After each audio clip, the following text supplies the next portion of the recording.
This weekend starts right after this. Do you own or rent your home? Sure you do. Fortunately, Geico makes it easy to bundle your home and car insurance. It's a good thing, too, because having a home is hard work. Go to geico.com, get a quote, and see how much you could save. Geico.com. Easy.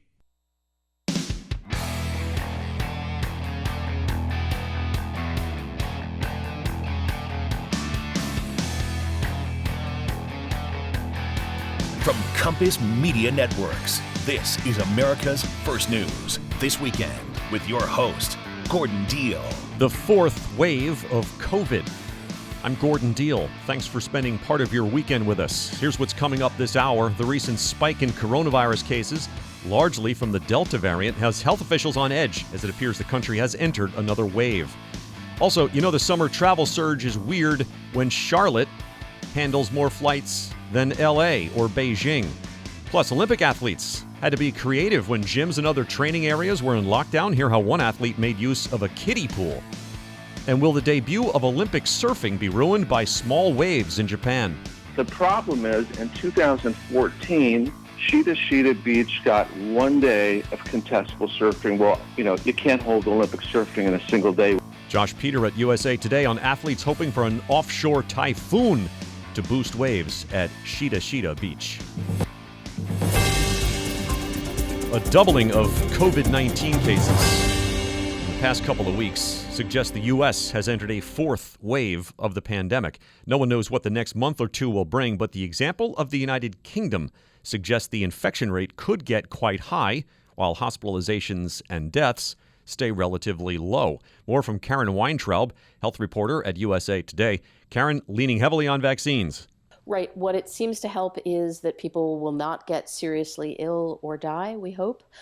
And mostly the experts expect that this wave will hit the unvaccinated, that people who are not protected will be particularly vulnerable, especially if they haven't had COVID before, so they have no antibodies at all. And to clarify, because I think a lot of people are under the impression that once you're vaccinated, you don't get COVID-19. That's not necessarily the case. What the vaccine does is prevent you from getting seriously ill. Right. So the vaccine is extremely, extremely effective. More than 99% of people who are currently hospitalized with COVID did not get vaccinated. So the vaccines are extremely good, but nothing is perfect. There are people who will not get protection for one reason or another. There are people who are particularly vulnerable because they're immune compromised. Somebody who had an organ transplant or is in treatment for cancer, may not get any protection or much protection at all from the vaccine. So when the virus rages out of control, even people who might have been protected if they weren't exposed to the virus are now more vulnerable. What's the UK going through at this point? Yeah, it's kind of crazy over there. They've had a huge uptick in cases recently. Hopefully not in deaths and hospitalizations, but they're almost back to their peak. They're about 3 weeks past their peak in January. Now, in terms of infections, again, it's not clear whether hospitalizations and deaths they're starting to rise a little bit, but they're not back anywhere near where they were back then. So, and their vaccination rate is almost the same as ours. So hopefully, even if we do have a huge outbreak of cases, they will not be as serious or result in deaths. We're speaking with Karen Weintraub, health reporter at USA Today. Her piece is called "The Fourth Wave of COVID-19 Cases is Here. Will we escape the UK's fate?" Also, many of our children are not vaccinated here in the U.S. Right. What does that mean in the grand scheme of things? Yeah, so that's another question we really can't answer yet. It's certainly, it seems that younger people are now accounting for a larger proportion of the hospitalizations and real sicknesses from this virus. But that's because older people are largely protected and therefore less vulnerable. So, if you're not vaccinated, you're at higher risk, and kids under 12 cannot be vaccinated yet. They tend not to get as severe infection. Many don't even notice they're sick. So hopefully, even in a bad, if we do have a bad outbreak, kids will be okay, but they can pass the disease on, and they can occasionally get very sick. Yeah. The one stat that seems so staggering in your story, more than 99% of those currently hospitalized with COVID are unvaccinated. Should there be another campaign to inform people about the vaccine? I mean, it hasn't stopped.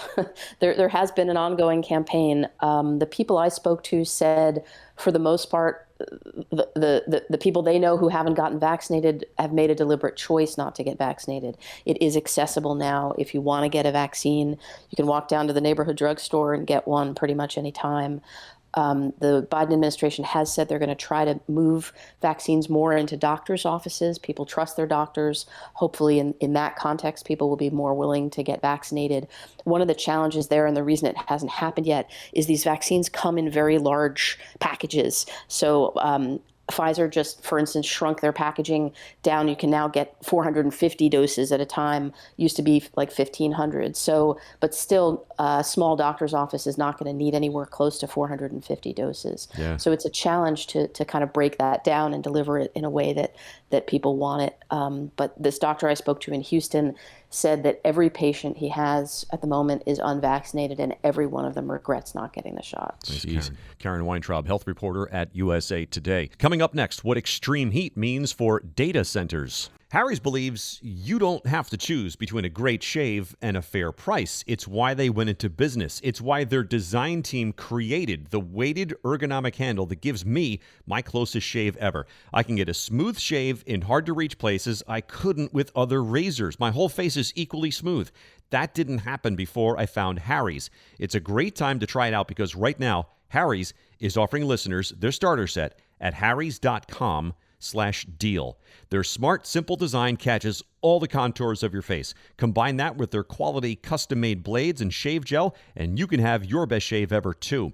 Harry's is giving their best offer to our listeners. New customers can get a starter set at harrys.com/deal for $3. You'll get a 5-blade razor, a weighted ergonomic handle, foaming shave gel, and a travel blade cover, a $13 value for $3. There's never been a better time to try Harry's. Go to harrys.com/deal to redeem your offer today. Thanks for spending part of your weekend here. Time for a business update, and it's brought to you by the Michigan Economic Development Corporation. The businesses of the future are being built today, and Michigan is where they start. Learn more by searching Michigan Pure Opportunity. Intense heat across parts of the U.S. this spring and summer has underscored the unusual weather events that are defining a turning point in our climate. The damage that heat waves induce extends to our infrastructure.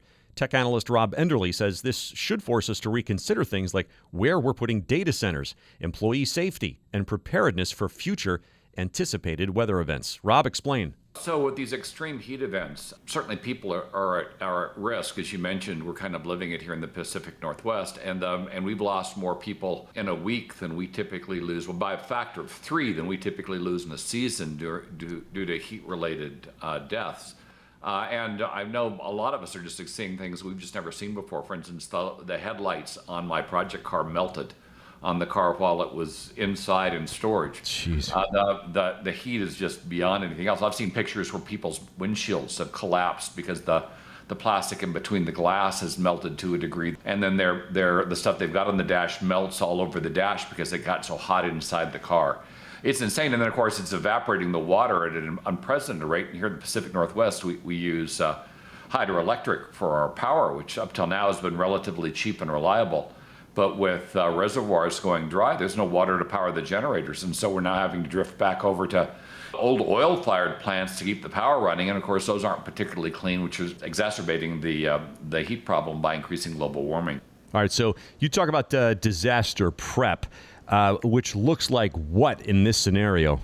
Well, the kind of disasters I'm talking about are things like running out of power. A lot of folks like Facebook moved their data centers to the Pacific Northwest because of the availability of cheap power. Well, with the reservoirs going dry, the generating capability is not going to be there in the future. And so there has to be contingency plans now to acquire that power, maybe convert to solar or put in large solar electric plants to make up for the power that the utilities can no longer provide. Certainly being able to monitor and track employees at this time, because just breaking down at the side of the road can be a life-threatening event at the moment because of the extreme heat. And so using products like BlackBerry's AtHoc to provide bidirectional employee communication so employees can ask for and get help they need help they need, whether it's to keep safe where they are, or to reroute them to some place that's safer. Because a lot of the people out here, at least where I am, don't even have air conditioning because it's never been this hot before. The end result is they're at extreme risk. We're finding, older people in particular that are in unair conditioned homes are turning up dead. And so the ability to actually ask for help, since the city and county and state's resources are overwhelmed at the moment. We're speaking with Rob Enderle, principal and founder of the Enderle Group, and he's written a piece for itbusinessedge.com called Safeguarding Infrastructures with Disaster Preparedness. You referenced, too, that we should rethink the location of these sites, but I suspect that's pricey, no? I mean, as you mentioned, Facebook just did it, but that's a big undertaking. It's a big cost, but not being able to operate is a bigger cost. I mean, the pandemic certainly showed us that not having any type of disaster preparedness for events like weather events or pandemics is problematic. You need to be able to shift people to where they're safe. I mean, whether we're talking about a flood, an earthquake, a major storm, your companies only operate as long as you've got a roof on them and you've got people to operate them. And these weather events are becoming so extreme. Neither of those things is certain. So you do need to go through some preparedness to assure that your people know what to do in case of a disaster. You know how to contact them during the disaster. And then mentioning the plant location, the plant's located in an area where it can survive the disaster. It's, placing a big plant now, making it dependent on hydroelectric power, given the state of the reservoirs, would be very foolish at the moment. You need not just cheap power, you need reliable power, because it doesn't matter how cheap it is if nobody can supply it to you. So it does require you to think through what the weather events are, make sure your sites are structured to handle the likely weather events. And so building structures, particularly large plant structures that can survive those weather events, is critical to making sure that you can remain in operation. I mean, insurance will help you rebuild the site, but until that happens, you're out of business, at least with regard to how that particular site. You can't manufacture anything in a site that has no roof. All right, thanks, Rob. Rob Enderle, principal analyst and founder of the Enderle Group. Coming up next, proof the summer travel season is bizarre. For your business's journey. Sometimes it feels like the course keeps changing right before your eyes. Whoa! And in order to maneuver it, you need an expert by your side. That's what Dell Technologies advisors do. They have the tech solutions you need to help you get out in front and stay ahead of the game. Woo! Call an advisor today at 877-ASK-DELL and do more with modern devices in Windows 10 Pro. Thanks for being with us. Some 2.2 million travelers waded through U.S. airport security last Sunday, more than on any day since the pandemic started. Many of them were probably grumpy before they even got to the metal detector. An explanation from this weekend's Jennifer Kashenka. Flyers have always faced summer delays. This year, new headaches are popping up all over the country.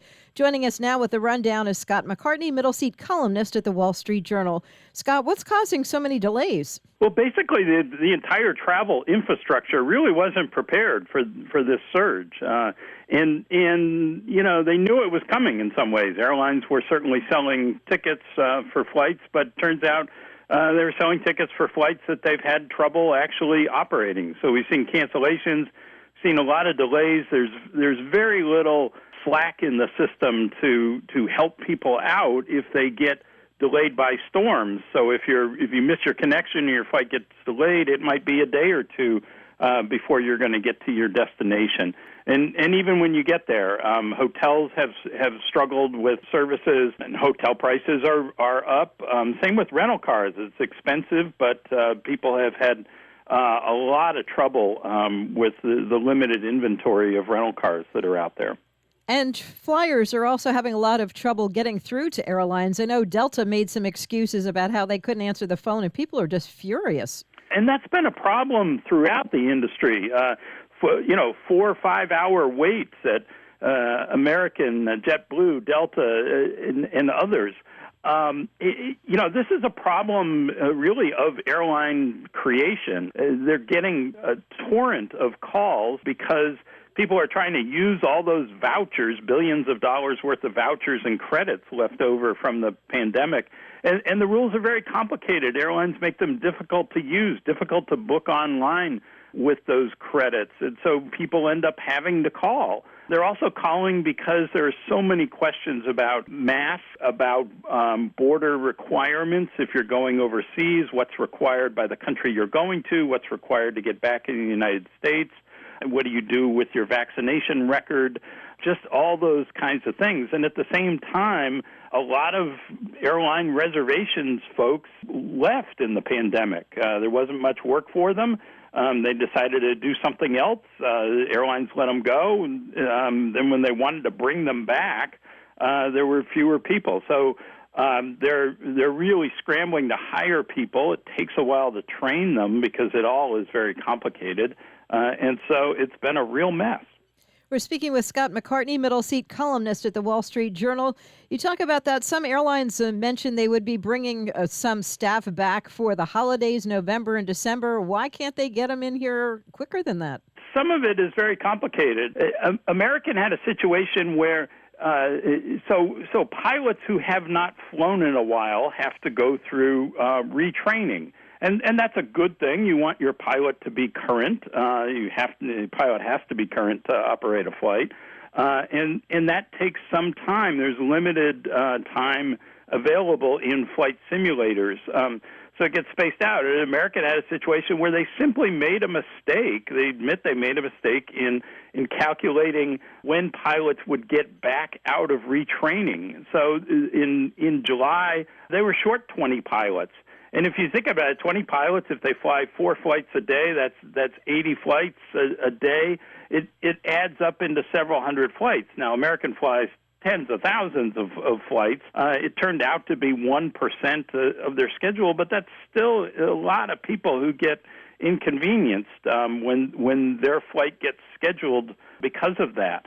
So there are those training issues. There's simply a lack in some cases of workers. Southwest, which has really expanded aggressively in the pandemic, over the July 4th holiday offered double overtime to customer service agents at airports, to flight attendants, to baggage handlers and other folks. Double overtime to pick up extra shifts. And now, just this week, Southwest has decided that it's going to offer double pay for picking up extra shifts really into mid-August. They are trying to meet this incredible demand that we've seen.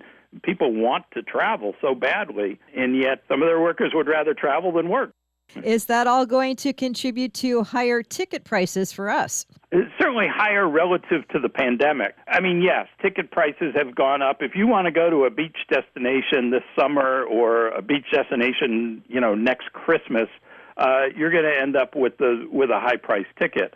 If you want to go on a typical business travel route, I just booked a Dallas to Chicago trip for $200 round trip. Scott McCartney, travel columnist at the Wall Street Journal, with this weekend's Jennifer Kashenka. 30 minutes after the hour on This Weekend. Innovation, resilience, agility. It's how Michigan businesses work together and continue to build the future. Our expertise, talented workforce, and collaborative environment are making a difference now and shaping the future. Join us and make your mark where it matters. Visit michiganbusiness.org/radio to put your plans in motion. That's michiganbusiness.org/radio. Thanks for spending part of your weekend here. I'm Gordon Deal. Coming up this half hour, selling your used car for a profit. Also, Olympic surfers hope for a typhoon. And the strange ways Olympians had to train during lockdowns. We'll have that story in about 20 minutes. When the pandemic hit last year and companies and schools scrambled to get people set up to work and learn from home, almost nobody thought about moving everyone back to the office. Nearly a year and a half later, it's looking to be a significantly harder problem than anyone originally thought. Here's how from Bob O'Donnell, president of Technalysis Research and columnist at USA Today. Bob, how do you see it? when we went off into the pandemic, everybody thought this was going to be so hard to do and, to get people to be able to work and function. But guess what? Here we are 18 months later, and it's worked, and it's worked pretty darn well, as a matter of fact. Absolutely. Are we Zoomed out? Are we, WebExed out? We are. But all in all, given the potential for disaster, it's gone quite well. Now the problem is it exists at multiple levels. Number one, purely from a technical communications perspective, a lot of this has worked, for white collar workers who've been doing all these Zoom calls because we've all had our own Hollywood Square, so to speak, on the Zoom calls and other calls, and it's been fine. As people start to transition back to the office, you have multiple challenges. First, there is the inequality of, wait a minute, if there's 4 people now in the conference room and 4 people dialing in, and I've done a couple of these calls recently, it's super awkward. It just doesn't work. Then there are all these other factors you have to think about. There is, frankly, the FOMO, the fear of missing out of, wait a minute, those people are in the office, and we all know that right before and right after meetings is when the most important things and discussions happen, and you're going to be missing those if you're not physically there. How about just the fear of missing out, too, perhaps on promotions, right? You're not physically in a building hobnobbing. There's always that issue, right? And there's been an enormous amount of discussion about how people are going to be able to do that. Here's another thing that nobody thinks about. But, we've all gotten used to being able to do a single click to a Zoom or WebEx or Google Meet or whatever it is, and it just works. Another part of the reason why video conferencing early on didn't work was because you had these horrible clunky systems that were dedicated to one platform, typically Skype, right? Most companies have not spent the money and the time to reconfigure all their office rooms to have a device that will let them run any one of the platforms. They may still have this old stuff. That's going to be a problem. We're speaking with Bob O'Donnell. He's the president of Technalysis Research, also a columnist for USA Today, and he's written a piece called Why Returning to the Office Will Be 10 Times Harder Than the Transition to Working from Home. I thought you brought up a good point, too. Employers may not necessarily get this right in the opening weeks. As employees return to the office, may want to tweak things or make some changes, maybe make changes frequently, and that could lead to mass resignations. Absolutely. There's already been a lot of discussion of people who are getting frustrated with their company's return to work policies because a number of people have decided, they've seen, of course, that they can effectively work remotely, and they want some of that. Some industries, we've seen the financial industry in particular, has been saying, hey, sorry, tough luck. We basically want you back all the time. And some people aren't too happy about that. And even in the tech industry, we've seen a company like Apple, who, is typically associated with very progressive thinking and what have you, basically coming down pretty hard and saying to people, look, you got to be back a certain number of days. And they're getting a lot of pushback about that. Here we did 18 months of the pandemic, and pretty much we got it figured out within the first month in most situations. I think the return is going to take a significantly longer time to figure it out. Thanks, Bob. Bob O'Donnell, president of Technalysis Research and columnist for USA Today. It is 21 minutes now in front of the hour. Do you love seafood when you're out to eat but never make it for yourself at home? Yeah, me too. But the key to restaurant quality at home starts with high-quality seafood and simple techniques from Wild Alaskan Company. With Wild Alaskan Company, you're getting high-quality, sustainably sourced, wild-caught seafood delivered right to your door. Choose from salmon, whitefish, or a combination. Money back if you're not happy. I went with the Wild Combo Box, fired it up on the grill with a little garlic, lemon, and parsley. It was like sitting at some dockside restaurant in the last frontier. Each piece of fish was individually wrapped and labeled. Plus, the packaging can be composted. Wild Alaskan Company seafood is always wild, never farmed or modified, and contains no antibiotics. It's how nature intended it. And right now, you can get $15 off your first box of premium seafood when you visit wildalaskancompany.com/Gordon. That's wildalaskancompany.com/Gordon for $15 off your first box. wildalaskancompany.com/Gordon. Thanks for joining us. How about this angle from the automotive industry? Once thought of as the ultimate depreciating asset, some car owners are finding their vehicles are worth as much as, if not more than, they originally paid for them. It's a story by Nora Naughton, who covers the industry for the Wall Street Journal. Nora, what have you found? Yeah, I looked at, the flip side of this craziness in car prices is that if you have something to sell or to trade in, you have more money in your pocket than you think you do. One guy I talked to owns a small business. He has a fleet of pickup trucks, and he was just in the dealership to buy floor mats. And before he walked out, they wanted to give him $3,000 more than he originally paid for his 1-year-old truck. So, then he turned over his whole fleet and made a profit on each one. It's pretty crazy. That's incredible. But I mean, in some cases, it's like a home, though. Like, it's great that you're making the money, but now you're without a car, so you got to go pay for one that might also be overpriced, no?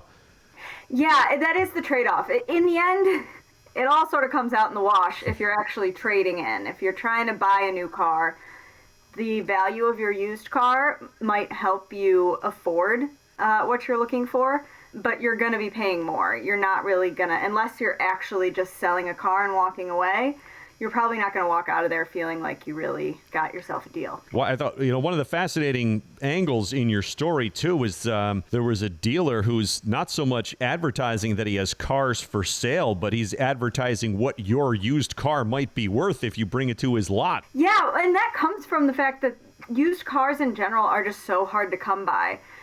Cars, period, are hard to come by. Dealers just cannot get enough vehicles to meet the demand that they're seeing. So they want customers to know that, even if you don't want to buy a car from me, I want to buy a car from you. Please come sell me your car. Which is a really interesting twist on the old, how do I get you in a car today? Yeah, it's incredible. We're speaking with Nora Naughton, autos reporter at the Wall Street Journal. Her story is called Selling Your Used Car. You Could Turn a Profit. Even vehicles with 100,000 miles or more are holding value right now. Yeah, seriously. You can still make some money on those vehicles. And actually, that's a good thing to keep in mind if you're, say, someone who has an old extra car from a family member who died recently, or maybe you have an older family member who you're taking the keys away from.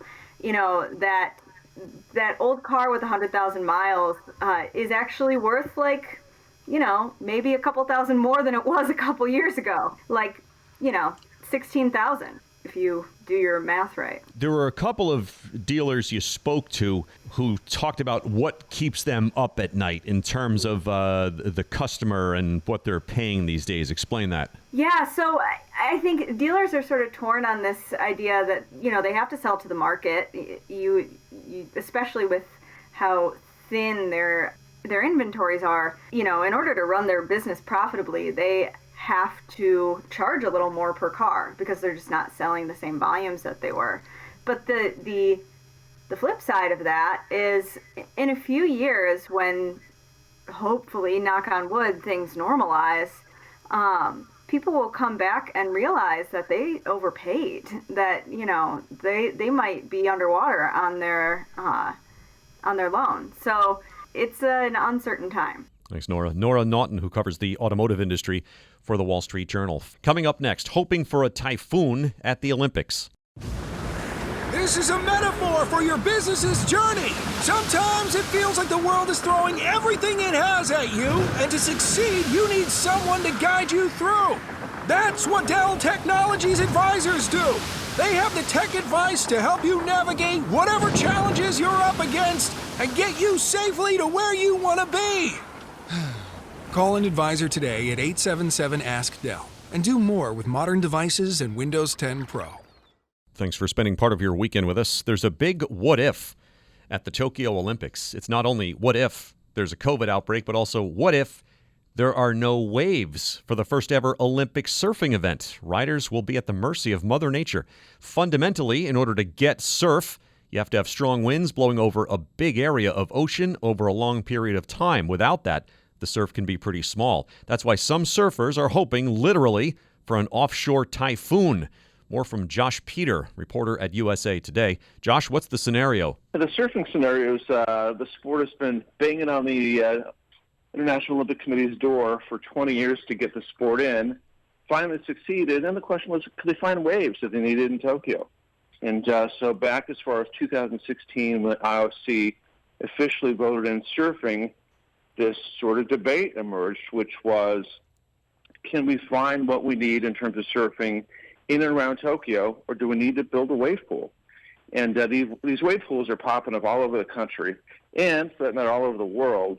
One was built by Kelly Slater, an 11-time world champion and probably the best-known surfer of all time. And he got into this thing, and he said, look, we can build a wave pool here in Tokyo, and this will solve all the problems you have with your surf. Don't worry about whether or not you can get waist-high surf, which is what we need. Yeah. Just build a pool. And Tokyo officials, they obviously said, forget it. You know what? If we're going to have surfing, right, we're going to do it organically. We're going to do it at the beach. And so the search began. Yeah. How's that working out for them so far?